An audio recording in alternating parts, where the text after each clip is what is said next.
stand है जम्मी घर बार से भी वो ले लेन से को दोंग संतकाल करतानी उधर भिया आता पनिमालगा ले लेतानी आज अपन गौर भय भिया होने उनके भर्ता ఉందే జేలియా ఖాల్ మే సంగారెడ్డి జేలియా హనుకనే आज ప్రత్యేకంగా ఇవాళ ఏదైతే లఘుచర్ల తండాలలో ఒక తండావాసులే కాదండి లఘుచర్ల గ్రామాల్లో ఎస్సీలు బీసీలు ఓబీసీ అందరూ కూడా వాళ్ళ భూమిని దొంగ ఫోర్జరీ సంతకాలు చేసి మరి దౌర్జన్యంగా తీసుకున్నందుకు గాను మొన్న ఒక 5 రోజుల క్రితం ఇటు మన బీఆర్ఎస్ పార్టీ తరపున అందరం ఢిల్లీ పోయినాం ఎస్సీ కమిషన్ కలిసినాం బీసీ కమిషన్ కలిసినాం మహిళా కమిషన్ కలిసినాం అన్ని కమిషన్లు కలిసి ఒకటే చెప్పినాం అయ్యా తెలంగాణ రాష్ట్రంలో కాంగ్రెస్ ప్రభుత్వం నియంతృత్వ పాలన చేస్తూ ఉంది ఇవాళ వాళ్ళు పీఠం మీద కూర్చున్నారన్నా 63 సీట్లు వచ్చినాయన్నా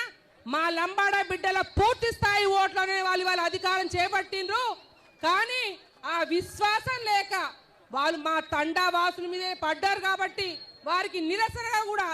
ఇవాళ సంఘీభావంగా మా బిడ్డల భూములు తీసుకోవద్దు మా తండా వాసులని వాళ్ళ దౌర్జన్యంగా తండాలను నాశనం చేయొద్దు అని చెప్పి వారికి అందరినీ కూడా మేమున్నాం ఒక లగజర్లలో ఉన్న లంబాడి బిడ్డలే కాదు మహబూబాద్లో కూడా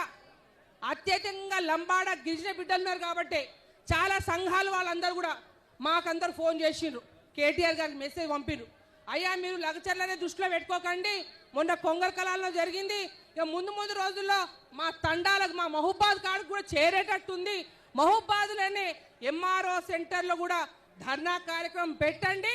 మా లంబడందరూ కూడా మేము ఉంటామని ఎంతో మంది మెసేజ్ పెట్టాక మన జిల్లా వాసుల యొక్క ఆహ్వానం మేరకి కేటీఆర్ అన్న ఇవాళ వస్తూ ఉండు మొన్న అయిపోయేది ఉంటే సాఫీగా కాంగ్రెస్ నాయకులు అంటారు ఒకరు ఏమంటారు రాళ్లతో కొడతావట అయ్యా మీరు గెలిచింది మీరు గిరిజన బిడ్డలే కదా కేటీఆర్ ఎందుకు వస్తాడు పని పాట లేకుండా వస్తాడా అరే గిరిజన భూములు పోవద్దని సంఘీభావంగా వస్తున్న నాయకుడినే నువ్వు రాళ్లతో కొడతా అంటావు అంటే మీరు గిరిజన వ్యతిరేకులా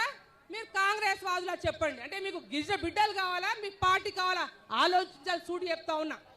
కాబట్టి అదే కాదు ఏం చేసిర్రు ఇన్ని రోజులేమో కర్ణాటకలో 6 గ్యారెంటీలో 7 గ్యారెంటీలు అయిపోయి అది చూడంగానే పాపం మన తెలంగాణలో ఏమనుకున్నారు ఓ పార్సూతలే మార్పు అనుకున్నారు ఈడ వాళ్ళు ఇక్కడ వేసేసిండ్రుగా ఇక మన దగ్గర అయితే కుప్పలే డబ్బా చూస్తారు ఎటుపోయినా మనకే అర్థం కాలేదు అంతేనా పాపం మన కార్యకర్త బిడ్డలు వేసినట్టు దాని తర్వాత ఏం చేసిండ్రు వీళ్ళు నిన్న మహారాష్ట్ర రాష్ట్రకి తింగురంగానే అందపోయింది ఎవరో పేరు ముఖ్యమంత్రి బాయ్ మంత్రులు బాయ్ ఆంధ్రబాయ్ ఏమైంది 288 సీట్లు ఉంటే ముట్టి మీద వాత పెడితే నీ తల్లి కథం ఎటుపోయారు ఎంత 16 సీట్లు వచ్చాయి కాంగ్రెస్ పార్టీకి ఇక ఖేల్ ఖతం దుగాణం బంద్ అయ్యా మురిసిపోకండి 4 ఏళ్ళు మీరే ఉండండి మాకేమి ఇబ్బందులే కానీ మళ్ళీ వచ్చే ఎలక్షన్లో ఈ గిరిజన బిడ్డలే మీ ముడ్డి మీద వాత పెడతాను చెప్తున్నాం మీకు ఎందుకంటే ఇప్పుడే అనుకుంటున్నారు మన ఫేస్బుక్లో చూసిన ఒక అన్నకు ఒక మీడియా మిత్రుడు వాళ్ళకు ఇంటర్వ్యూ చేసిండు మీకు అన్ని రైతు బంధు వచ్చిందా తులం బంగారం వచ్చిందా అంటే వచ్చిందని ఎక్కడంటే దొంగలు ఎత్తుకోపోయినట అంటే ఏంది కాంగ్రెస్ దొంగలు ఎత్తుకోపోయినా అర్థం అన్నట్టు తులం బంగారం వచ్చిందా రైతు బంధు వచ్చిందా పాపం కేసీఆర్ సార్ ఏడుండో చల్లగా ఉండాలి కానీ సారేమో కరోనా టైంలో కూడా సప్పో చేసి మనకు రైతు బంధు ఇచ్చిండు వీలేంది 2 దఫాల రైతు బంధు కోత కోసి ఏదో రుణమాఫీ మంచిలేయా నువ్వు రుణమాఫీ అంటావు పూర్తి చేయి మా అందరూ చేయి మేమేం అడ్డుపడం తులం బంగారం ఇవ్వకపోయా పెన్షన్లు పెంచకపోయా మళ్ళీ పోతే ఇంకోటి కౌలు రైతులకట రైతు బంధు అయ్యేలాగా కౌలు రైతులకు ఇస్తారట అంటే వీళ్ళ కథ ఎట్లుందంటే మాట్లాడడానికి తిట్టడానికి తప్ప దేనికి లేదు అందుకే ప్రత్యేకంగా మహబూబాద్ నడిబొడ్డు నుంచి మీ అందరం ఇక్కడ ఉన్న అందరి నాయకులు ఒకటే చెప్తా ఉన్నాం ఒక లగచర్లే కాదు తెలంగాణ రాష్ట్రంలో ఏ ఆదివాసీ